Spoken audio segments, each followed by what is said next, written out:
Hello, beloved soul, and welcome to the Spiritual Support Crew, the podcast dedicated to supporting all lightworkers, starseeds, psychics, healers, and all helper souls incarnated on Earth in these interesting times. I'm your host, Helen Crosby, and today I want to discuss a topic that's been highlighted quite a lot to me this year, and it's come up again recently, and that is alignment. Staying in alignment, getting in alignment, and what we're actually aligning ourselves with. So what energies we're drawn to and what no longer resonates. I want to start out by talking about something a little bit controversial because I think this really helps to make my point. Now, many of you out there in the spiritual community, especially the angel and oracle card readers out there, will be aware of a lady called Doreen Virtue. She used to work for the major New Age publisher Hay House. She was a prolific author of theirs and created a huge number of card decks, wrote books, hosted certificated training courses, you name it, she's probably done it. Her specialist subjects were angels, ascended masters, fairies, unicorns, mermaids, and she explored esoteric subjects in a very safe, playful and loving way. And I know she had a lot of fans. Now, this wonderful lady taught so many of us, including me, about the etheric realms and about ourselves in the process. I actually own 9 packs of her cards and 3 of her books. I was something of a fan. It's also important to note that she's a qualified doctor of psychology who, in her clinical career, specialised in trauma and abuse victims. And as a trauma survivor myself, I felt particularly safe working with her energy. Unfortunately, all that changed a few years ago. You might remember back in 2017, she gave the whole spiritual and New Age community a bit of a shock. Out of the blue, she suddenly announced to the world that she was following a Christian path and denounced all of her work. All of it. She walked away from literally everything she'd created and everyone who'd followed her and loved her. Now, I just want to state that this isn't a hit piece. I'm not looking to bash her in any way or bring her down. The truth is, I wouldn't normally have a problem with this sort of change of heart. I'm very much a you do you sort of person. Although I couldn't help but notice that this particular shift in perspective seemed to coincide with a new marriage of hers, and some other major life changes followed. I speculated that perhaps she was being pressured by her new husband, but you know what? That's none of my business, and fair enough. It was obviously time for her to have a major life change, even if I didn't personally agree with it. What bothered me was that she publicly denounced and trashed all her previous work, her books, her angel cards, everything she'd created and taught. She pronounced them as bad, evil, and in her words, detestable to God. She still tells people to burn their oracle cards. I know, right? At the time, I had a lot going on in my life back in 2017, and I didn't really think very much about it, although I felt a little bit strange whenever I reached for one of her oracle decks after that. Fast forward to this year, and a couple of days ago I logged into Facebook to check my business page, and I was unexpectedly confronted with a post from Doreen. I must have followed her years ago, but I don't really use Facebook very much anymore, so I hadn't seen any of her recent content. What I saw was really rather upsetting. It was a post about Halloween and about how any kids coming trick-or-treating to her door would be getting a lecture about how evil and bad it all was, rather than candy. In my opinion, her tone was haughty, judgmental, and plain unkind. There was no empathy, no kindness, none of the traits I associated with Doreen, and it was almost like it had been written by a different person altogether.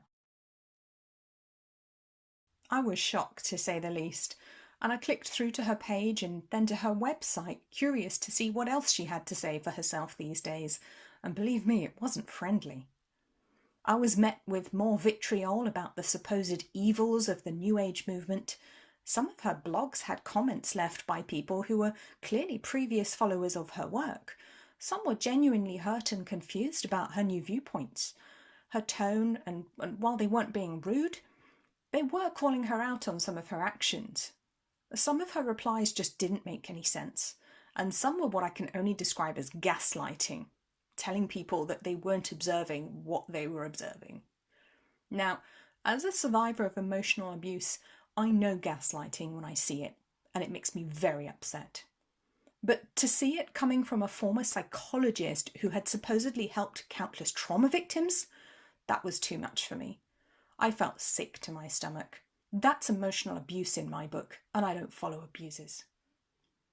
I was not only horribly disappointed, but really upset too.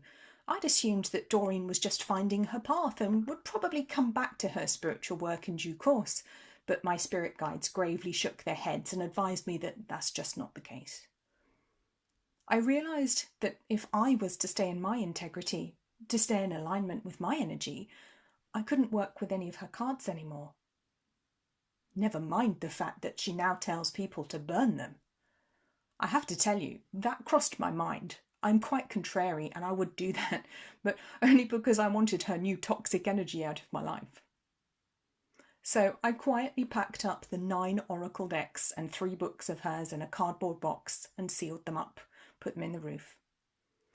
I don't feel quite able to discard them yet, but I felt they needed to be separated from my energy and removed from my sacred space where I do my own spiritual work and my readings.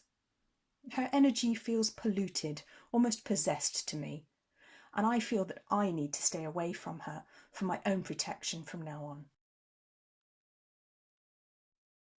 I do want to interject here that if you still work with any of her products, I'm not saying that you shouldn't. The point I'm trying to make here is that we must be in alignment with the tools, the teachers, friends, jobs, and energies that we choose to associate with. And Doreen, much as I loved and admired her work previously, is just no longer in alignment with me, and sadly neither are her cards by proxy. I do still have and use the Angel Tarot deck, which is one that she had a hand in creating with Radley Valentine, but I actually own a later version which already had her name removed from the box, and Radley has updated it so it feels safe, for want of a better word, to continue using that one. Energetically, it doesn't feel like it's hers anymore, if that makes sense. 2020 has definitely brought us a lot of clarity, with its gift of 2020 vision, and aligning ourselves with energies, people and places that vibe with us is more important now than ever before. Doreen isn't coming with us on this stage of the journey, so I just have to leave her behind. A phenomenon that you've probably already observed in your life and on your path is that not everyone that comes into your life and walks that path with you, or even leads you on the path, will stay on it. This is something that I often have to explain to my clients in readings. Not everyone can or should stay in your life, and you have to remember that other people are other souls, and those other souls won't have made the same choices that your soul has. Now, this can be really sad, sometimes even heartbreaking when we lose people that we cared about and that we thought would always be there for us. It hurts. But more than ever before, I'm witnessing that there is a real splitting of energy taking place right now, and it will be more and more obvious who is who and which people are taking which path, not just within your own circle, but in the world as a whole, moving forwards. Just as many people are experiencing new spiritual awareness, enlightenment experiences, increases in intuition and an awakening or deepening of their psychic gifts, so conversely there are those who are literally doing the opposite, turning away from the light, hiding from it, and acting in fearful and confusing ways that perhaps we find hard to understand. Some are running back to the perceived safety of certain religions, their rules and dogma, or turning to other higher powers like government, begging mummy daddy state to make all of their decisions and take care of them like a child. It's an action that comes from fear rather than empowerment. We are in a time of great awakening, but it's important to remember that not everybody is going to take part in that. The light can be frightening. Integration can be frightening. And not only that, not every soul is ready to awaken. Many will, but some won't because it's not their soul's path for this lifetime. I want to stress that there's nothing wrong with that. Ascension and enlightenment isn't a contest or a race. It's just another experience. Not everybody wants to experience that this time around, and not everybody that wants it is going to get it either. The key here is to learn to be okay with that and not cling too tightly to the outcome. When it comes to enlightenment, it's a lot less stressful to just go with the flow. Trying too hard might not be wise. But having said that, those of us who are very sensitive to the subtle energies need to make sure that we are staying in our integrity and staying in alignment with who we truly are and where we want to be. You don't have to force your enlightenment, but this is no time to go along with other people's wishes or ideals just to keep the peace either. There is a spiritual war taking place right now. Not insofar as we literally have to take up arms and fight people. In fact, we absolutely must stay peaceful, even in the face of danger or actual threats. But as you may have noticed, there are those who wish to reduce humanity to less than human, restrict our spiritual growth, chain us into permanent digital servitude, and prevent our ascension as a species. I suppose on a personal level, it's more like a game show than a war. One of those crazy game shows like It's a Knockout or Takeshi's Castle, because we're not fighting other people as such, even if it feels like we are sometimes. And violence will really achieve nothing except to drag us down and hold us back. It's counterproductive. Think of this as a game where we have to negotiate spiritual obstacles and challenges. We have to duck and avoid people and things that are trying to hold us back or knock us down to a lower level. Maybe a bit like snakes and ladders, but we have the advantage of working with our intuition and clarity of intention to take us forwards rather than purely relying on chance and rolling the dice. I appreciate that's not a perfect analogy because, like I said, it's not a race, and this isn't about winning or losing on the grander scheme of things. But by staying aligned with our true values and with the people, places and things that energetically align with those, we can easily stay in our integrity, walk our talk, stay on our path, and stay on track with our personal and spiritual goals for this lifetime and beyond. And that's what we're trying to achieve. And remember that by staying on track, you're helping to lead by example. Like they say, monkey see, monkey do. Humans copy other humans, and that works on the more subtle and subconscious and energetic levels too. Interestingly, the subject of alignment and integrity came up in a live video that digital marketing specialist Yasmin of Aloha Social Marketing did on Instagram a couple of days ago. I had no idea she was going to speak on this topic, but it's very interesting to note that this energetic undercurrent is being noticed on many different levels. It seems that there are people in the business world who are sensing that it's time to be more authentic and stay more in alignment with who we truly are, rather than trying to act a certain part or be who we think others want us to be in a business sense, or to be who we think we're expected to be for a certain job or role, and this more so than ever before. Authenticity is very much the path to growth.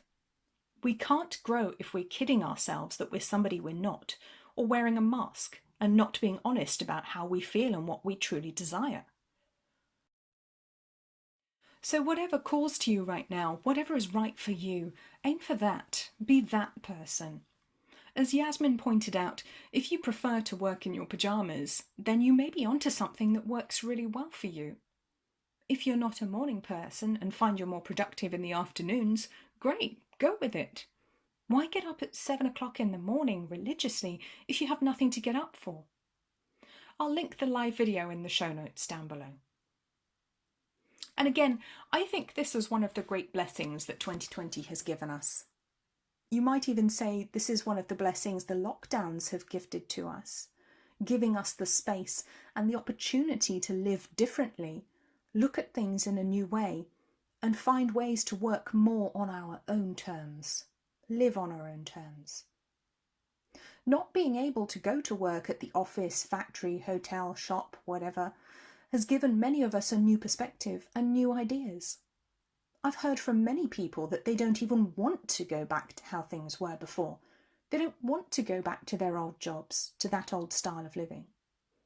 Of course, they'd like the restrictions lifted, but people are taking affirmative business decisions not to go back to the 9 to 5 or to the old systems and patterns of work and business. Ironically, lockdown has given many of us home-based workers, the self-employed and small business owners, a new freedom to act in different ways, to follow a more natural schedule and step away from the old patriarchal, almost military style of working. And that can only be a good thing. I see people genuinely coming into their own right now, coming into alignment with who they really are, and building whole new lives for themselves in that energy, finally in integrity with their own being, in alignment with their soul. Growth and real change can only happen when you step out of your comfort zone. And 2020 has been instrumental in taking us way out of our comfort zones in ways we never expected. The process may not be a pleasant one, but many of us are finding our true north, and the disruption to our lives and routines is offering us a rare opportunity to discover who we really are, to align ourselves with our true values and to become ever more of the authentic selves that we are as we move into the energy of this new age to come. The new energy that we're moving into will demand absolute honesty from all of us.